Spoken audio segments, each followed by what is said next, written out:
Chapitre 19. Pénultième chapitre, les enfants. Ah! I can do it, I can do it. Alors, chapitre 19. Toi? Fit Henri en ouvrant grand la porte. What did you expect? Le visiteur et Tess furent aussi interloqués que le robot. C'était Matteo. Matteo! Le visiteur ne put s'empêcher de courir vers lui et de le serrer dans ses bras. Putain, comme je suis content de te voir. Il n'était plus le même, c'est sûr. C'était sûr.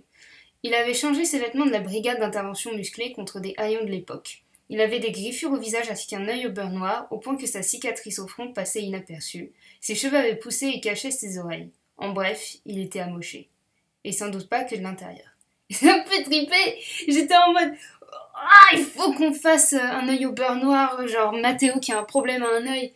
Et du coup, ça me fait tellement triper que dans la saison 4, on voit que Matteo n'a plus du tout d'œil. Mais une très grosse coïncidence, mais je vais pas vous mentir, ça fait plaisir. En même temps, on a... Matteo avec un seul œil, il y avait forcément des petites références. Le fait qu'il avait toujours un œil robotisé. Vous savez, le truc pour qu'il puisse viser, etc. Je trouvais que ça coulait de source que son personnage, finalement, se retrouve avec un œil amoché. Et surtout, étant donné qu'en fait, je crois que c'était connecté avec le truc qu'il avait à l'oreille. Judith, pour lui montrer qu'il ne travaille plus pour elle lui a pris le truc, elle l'a cassé. Donc techniquement, en fait, ce troisième œil, au final, c'était grâce à Judith qu'il avait, donc maintenant qu'il a plus, son œil est amoché. Je sais pas, genre je vois un petit lien comme ça, tu vois. Mais voilà, ça me fait rire ce petit rapport entre ma fanfiction et la saison 4 qui n'était pas sortie à l'époque. Voilà. Et qu'est-ce que tu fous là?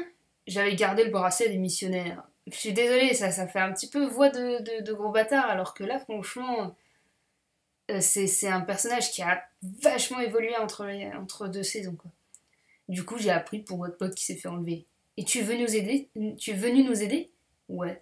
Oh bah ça, c'est trop cool. Mathéo, c'est ça? Fit Tess. Ouais. Mathéo, je te présente Tess. C'est mon aïeul et c'est compliqué. Tess, Mathéo. Tess serra la main de Mathéo, puis attira vers elle pour lui chuchoter quelque chose à l'oreille. Ni le visiteur ni Henri ne purent entendre ce qu'elle lui avait dit, mais Mathéo eut soudain les larmes aux yeux et prit Tess dans ses bras. Il jeta ensuite un merci entre deux sanglots. Qu'est-ce que tu lui as dit? Fit le visiteur. Rien. C'est pas rien, t'as fait pleurer Super Mathéo. Je lui ai seulement dit ce qu'il devait entendre. Écoute, tu ne devrais pas être ici. Tu viens de 2013, ce ne sont même pas tes affaires et je ne veux pas que tu prennes de risques pour moi ou pour des choses qui ne te concernent pas. C'est là que tu te trompes. Pour une fois, j'ai trouvé ma place. Je ne partirai pas.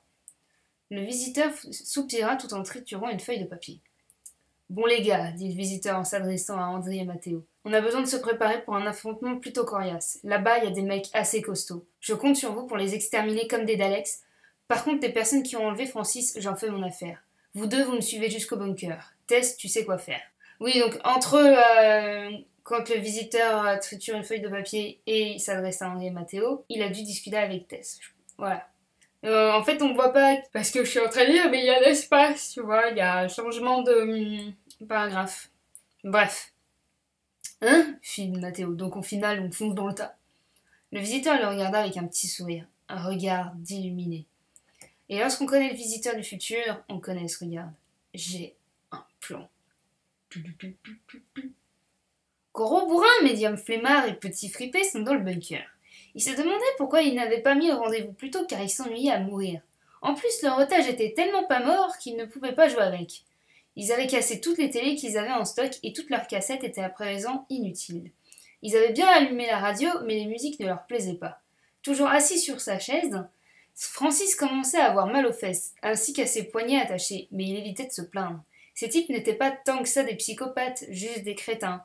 Quoique parfois la différence n'est pas facile à faire. Donc vaut mieux ne pas les titiller. On joue à ni oui ni non, fit le plus grand. Non, répondit le plus petit. T'as perdu. Mais je jouais pas. T'es sûr? Évidemment. Et tu ne veux toujours pas y jouer? J'en suis sûr. Tu t'ennuies beaucoup pourtant. Tu veux mon coup de pied dans les fesses? Non, t'as perdu. Le petit se mit à se bidonner, alors le grand lui donna une grosse claque dans la tronche. Du calme, vous deux, c'est pas le moment de s'énerver. C'est lui qui a commencé. Soudain, un brouhaha monstrueux se fit entendre derrière la porte du bunker qui ne cessa de tambouriner. Des coups de feu et des craquements d'os parvinrent aux oreilles de nos trois balourds qui d'un seul coup se relevèrent et sortirent en même temps de leur bunker. Leur gardien nécrophile était étalé par terre tandis que le visiteur, Henri, Raph, Constance, Mathéo, et quelques missionnaires se tenaient debout, les armes à la main. Le médium se rapprocha du visiteur avec un large sourire sur les lèvres. Hé, regardez les mecs, c'est le sauveur, c'est le petit pote Potter. Les deux autres balourds sifflèrent entre leurs dents, riant eux aussi d'un rire jaune, au sens propre comme au sens figuré, parce qu'ils ont des dents affreuses. Toi-même, t'as compris. Bah alors, sauveur, t'es un peu trop en avance, dis-moi. J'ai pas vraiment une bonne notion du temps, répondit le visiteur.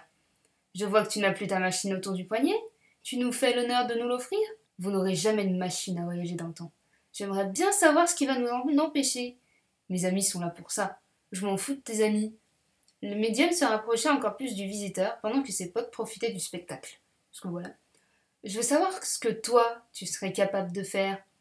Alors, oui, ça peut paraître un petit peu hors caractère. Bon, après, j'ai pas vraiment eu le temps de développer le caractère du personnage, enfin, du balourd médium. Mais c'est vrai que là, tout d'un coup, on se dit, mais en fait, c'est pas juste un crétin, il a juste envie de faire chier le visiteur. Donc voilà. Donc je suis désolée pour ce retournement un petit peu de situation. Le visiteur se retourna vers ses amis, comme pour leur demander conseil, et le médium en profita pour le frapper à la tête avec une planche de bois, ce qui le fit tomber au sol. Constance allait alors attaquer, mais laissez, fit le visiteur. Je m'en occupe. Il se releva en se frottant la nuque. Il m'en faut plus pour m'abattre.